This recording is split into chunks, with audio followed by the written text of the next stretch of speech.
የዊሊያም ሳሊባን የረጅም ጊዜ ጉዳት ተከትሎ በአርሰናል የኋላ መስመር ክፍል ላይ የተፈጠረው ቀውስ እንግዲህ ሚኬል አርቴታን እንቅልፍ ነስቷቸዋል። መድፈኞቹ ይህንን ትልቅ ክፍተት በጆን ስቶንስ ወይም በኤዝሪ ኮንሳ ይደፍኑት ይሆን?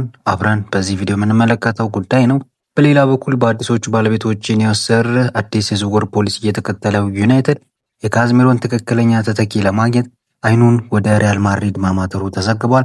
ሊቨርፑልም ቢሆን በአዲስ ባለቤት ሊገዛ እንደሚችል እየተመለከትን ነው። በዓለም ላይ ከፍተኛ ታዋቂ ከምንላቸው ቢሊዮነር መካከል አንደኛው በሆኑት ጄፍ ቤዞስ ስር ለመተዳደር ምናልባት እድሎች እንዳሉት መረጃዎች እየወጡ ይገኛሉ። ማንቸስተር ሲቲ የኮከብ ተጫዋቾቻቸውን ውል እያራዘሙ ይገኛሉ። እንዲሁም ደግሞ በቼልሲም ጉዳይ የተነሱ ያሉ መረጃዎችን አብረን የምናነሳ ጉዳይ ይሆናል። ታዲያ ለቻናላችን አዲስ የሆናችሁ ቤተሰቦቻችን ሰብስክራይብ እያደረጋችሁ ቪዲዮ ላይክም እያደረጋችሁ ሀሳብ አስተያየቶቻችሁን ኮሜንት ሴክሽን ላይ እያስቀመጣችሁ ቤተሰብ እንድትሆኑ ስንል በአክብሮት የምንጋብዝ ይሆናል። ወደ መጀመሪያው መረጃችን እናልፋለን። ወደ ኦልድ ትራፎርድ ነው የምናቅነው። ማንቸስተር ዩናይትድ በዚህ ክረምት ሙሉ ትኩረቱን ያደረገው የአማካይ ክፍሉን ማደስ ላይ እንደሆነ እናውቃለን። ታዲያ የክለቡ አዲሶቹ አስተዳዳሪዎች ኢኔዮስ ያወጡት ጥብቅ መመሪያ አለ። እሱም በከፍተኛ ዋጋ እድሜያቸው የገፋ ተጫዋቾችን አለማምጣት የሚለው አንደኛው ነው። ዩናይትዶች እስካሁን ምን አደረጉ የሚለውን ስንመለከት በመጀመሪያ ቼልሲን 50 ሚሊዮን ፓውንድ በመክፈል አንድሬ ሳንቶስን አስፈረሙ። በመቀጠል ደግሞ የአስቶን ቪላውን ዩሪ ቴሌማንስን 35 ሚሊዮን ፓውንድ የጎል ማፍረሻውን በመክፈል ወደ ኦልድ ትራፎርድም አምጥተውታል። ይህ ብቻ አይደለም። የአትላንታውን አማካይ ኤደርሰንን በ38 ሚሊዮን ፓውንድ ለማምጣት ተስማምቶ የነበረ ቢሆንም ተጫዋቹ የሕክምና ምርመራውን በመውደቁ ምክንያት መክሸፉን እናስታውሳለን። ትልቁ ኢላማና የቹዋሚኒ ሚስጥርን ደግሞ ስንመለከት ዩናይትዶች ሶስተኛና ዋነኛ አማካኝ ይፈልጋሉ። የመጀመሪያ ኢላማቸው የሮሞ ማኑ ኬኔ ቢሆንም ትልቁና የህልም ማለትም ድሪም ተጫዋቻቸው ድሪም ፕሌየራቸው ግን የሪያል ማድሪዱ ፈረንሳዊ ኮከብ ኡራል ቹዋሚኒ ነው። ለምን ቹዋሚኒ መመረጥ ቻለ የሚለውን ስንመለከት በቀላል ታክቲካዊ እይታ እንመልከተው። ማንቸስተር ዩናይትዶች የሚፈልጉት ተጫዋች እድሜው ከ22 እስከ 26 የሆነና ንጹህ 6 ቁጥር ወይም ደግሞ አውትራይት ነምበር 6 እያሉ ይጠሩታል ሆኖ የካዝሚሮን ቦታ የሚረከብ ተጫዋች ነው። ቹዋሚኒ ደግሞ ለዚህ ፍጹም ተስማሚ የሆነ ተጫዋች እንደሆነ እንመለከታለን። አሁን ላይ ዋጋው 70 ሚሊዮን ፓውንድ አካባቢ ነው። ብዙዎች ቹዋሚኒ በማድሪድ ኮንትራቱን እያራዘመ እንዳልሆነ እያነሱ ይገኛሉና አዳዲስ ቅድመ ሁኔታዎች ላይ ተስማምቷል። ነገር ግን በማድሪድ ቤት ምንም አይነት ይፋዊ መግለጫ እንዳልወጣ መረጃዎች እየተመለከቱ ይገኛሉ።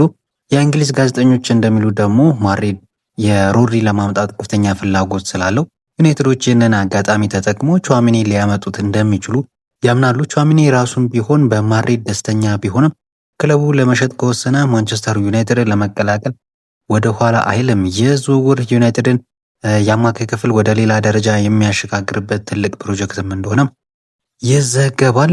ከማንቸስተር ዩናይትድ ወጥተን ወደ ሰሜን ለንደኑ ክለብ አርሰናል እንምጣም። የክረምቱ እቅድ በአንድ ያልታሰበ አደጋ ተመቶባቸዋል። አርሰናል ዊሊያም ሳሊባን በወገብ ህመም ምክንያት ለረጅም ጊዜ አጥተውታል። ምንም እንኳን ቀዶ ጥገና ባያስፈልገውም የማገገሚያ ጊዜው ከ3 እስከ 4 ወራት ሊፈጅ እንደሚችልም እየተዘገበ ይገኛል። እንደምናስታውሰው በዓለም ዋንጫው እንግዲህ ከስፔን ጋር በነበረው የፍጻሜ ጨዋታ ላይ ገና በመጀመሪያው አጋማሽ በጉዳት ተቀይሮ መውጣቱን እናስታውሳለን እና ከዚህ ጊዜ በኋላ እንግዲህ አርሰናል ባደረጉት ማጣራት ከባድ የወገብ ህመም እንደገጠመውና ነገር ግን ሰርጀሪ አይደረግም። ምክንያቱም ሰርጀሪ ሲደረግ ደግሞ ምናልባትም አሁን ላይ ከሚቆይበት ጊዜ ይልቅ በጣም ሊረዝምበት የሚችልበት እንዳለ እየተዘገበ ይገኛል። ስለዚህ ከቀዶ ጥገና ይልቅ በዚሁ በፊዚዮቴራፒ የማገገም እድል እንዳለው እየተዘገበ ይገኛል። አርሰናልን በዚህ መልኩ ለመጠቀም ፈልጓል። ታዲያ ይህ በአርሰናል ታክቲክ ላይ ምን አይነት ተጽዕኖ ሊኖረው ይችላል? በተለይ በዝውውር መስኮቱ የሚለውን ስንመለከት የአርቴታ የጨዋታ ፍልስፍና ሙሉ በሙሉ የተመሰረተው ከኋላ ኳስን መስርቶ በመውጣት ላይ እንደሆነ እናውቃለን። ታዲያ ሳሊባ ደግሞ በዚህ ረገድ በአውሮፓ ውስጥ ካሉ ምርጥ ተከላካዮች አንዱ ነው። የሳሊባ አለመኖር አርሰናልን በከፍተኛ ጫና ውስጥ ወይም ደግሞ ሃይ ፕሬሲንግ ኳስ ሲነጠቅ በቀላሉ ተጋላጭም ያደርጓል። ይህንን ክፍተት ደግሞ ለመድፈን አርቴታ ሁለት ዋና አማራጮችን ይዟል። አንደኛው እንግዲህ ጆን ስቶንስ ነው። በ32 ዓመቱ ከማንቸስተር ሲቲ ጋር የተለያየው ጆን ስቶንስ ያለ ክለብ ነው ያለው። ታዲያ ሚኬል አርቴታ በሲቲ ምክትል አሰልጣኝ ሆኖ በሰሩባቸው ዓመታት ከስቶንስ ጋር አብረው ሰርተዋል። ስቶንስ የአርቴታን ሲስተም ጠንቅቆ ያውቃል። ኳሱን በእግሩ በመያዝና ወደ መሃል በመግባት መጫወት የሚችል ተጫዋች ነው። ትልቁ ፈተና ግን ቼልሲና ኢንተር ሚላንም እሱን ከሚያፈላልጉ ክለቦች መካከል ዋነኞቹ ተጠቃሽ መሆናቸው ነው። ሌላኛው እንግዲህ አርሰናል የአስቶን ቪላውን ኤዝሪ ኮንሳን አጥብቆ ይፈልጋል። ተጫዋቹም ወደ ኤምሬትስ መምጣት እንደሚፈልግ ነው የተዘገበ ያለው። በዓለም ዋንጫው ለእንግሊዝ ብሔራዊ ቡድን በቋሚነት እየተሰለፈ የነበረው ተጫዋች እንግዲህ አንድ ደግሞ ችግር አለ። እዚህ ላይ ትልቅ የፋይናንስ ክፍተት እንዳለ እየተመለከትን ነው። አርሰናል ለኮንሳ ያቀረበው ግምት ከ30 እስከ 35 ሚሊዮን ፓውንድ ቢሆንም አስቶን ቪላ ግን 60 ሚሊዮን ፓውንድ ካልሆነ አንሸጥም ብለዋል። ከዚህ በተጨማሪም አርሰናል በአማካይ ስፍራው ላይም ተጫዋች ይፈልጋል። ፓሪስ ጀርመን ብራድሊ ባርኮላ ለመሸጥ ቢፈልግም አርሰናል ከሊቨርፑል ጋር ፉክክር ገጥሞታል። እንዲሁም ከላይ በዩናይትድ ዜና ያነሳነው ኮኔንም አርሰናል የተመለከቱት ካሉ ተጫዋች መካከል አንዱ እንደሆነ እየተመለከትን እንገኛለን። በአጠቃላይ አርሰናል ሳሊባን ማጣቱን ተከትሎ የዝውውር በጀቱና እቅዱን በአስቸኳይ መከለስ ግድ እንዳለውን እየተመለከትን እንገኛለን።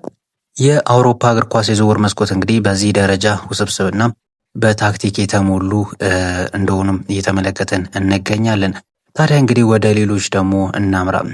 ቼልሲ ነው የምናገኘው። ቼልሲ ከአስቶን ቪላ ጋር ለመስማማት መቃረቡን ተመልክተናል። እንግዲህ አሊያንድሮ ጋርናቾ ወደ አስቶን ቪላ ሂርዊጎ የሚለውን መረጃ ፋብሪዞ ሮማኖ ይፋ አድርጎታል።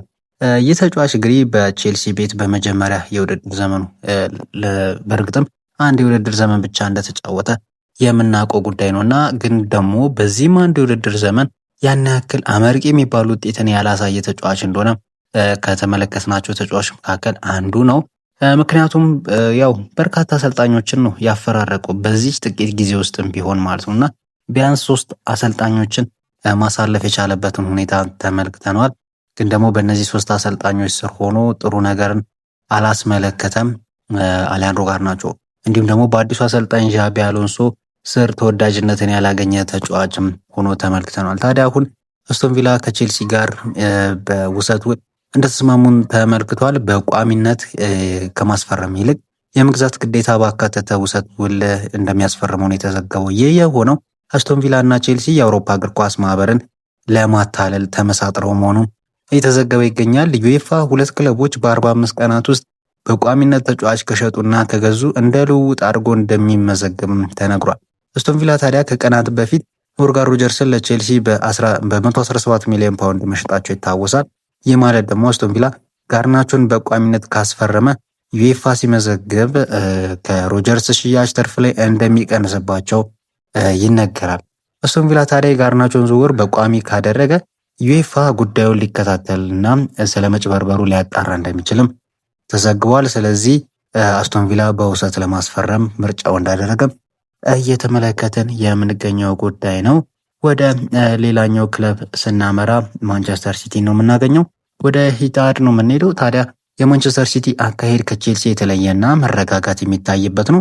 ትልቁ ስኬታቸው እንግዲህ ቁልፍ ተጫዋቾቻቸውን ፊል ፎደን እስከ 30 ማለትም እስከ 2030 በሚያቆይ አዲስ ኮንትራት ማስፈረማቸው ነው። ይህ ፎደን በሲቲ ቤት ለ20 ዓመታት ያቆየዋል እየተባለ ይገኛል።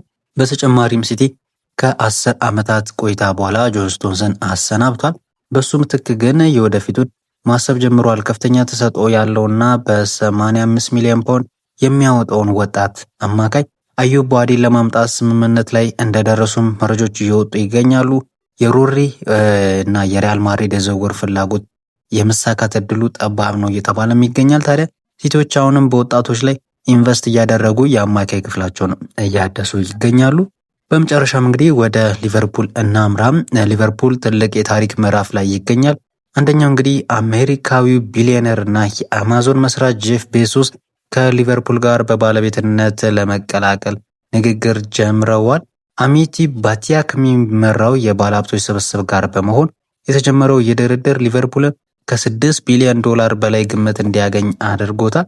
የጄፍ ቤዞስ መምጣት እንግዲህ የሊቨርፑልን የፋይናንስ አቅም እጅግ አስፈሪ እንደሚያደርገውም ይጠበቃል።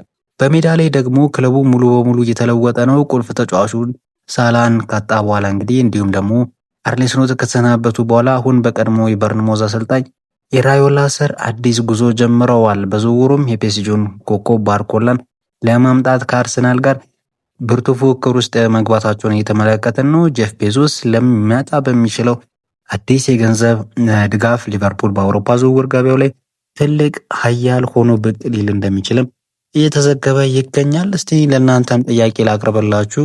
አርሰናል በዊሊያም ሳሊባ ፋንታ ጆን ስቶንስን ወይስ ደግሞ ኢዝሪ ኮንሳን ቢያመጣ ከየትኛው ከሁለቱ አንዱ የትኛው ሊጠቅመው ይችላል?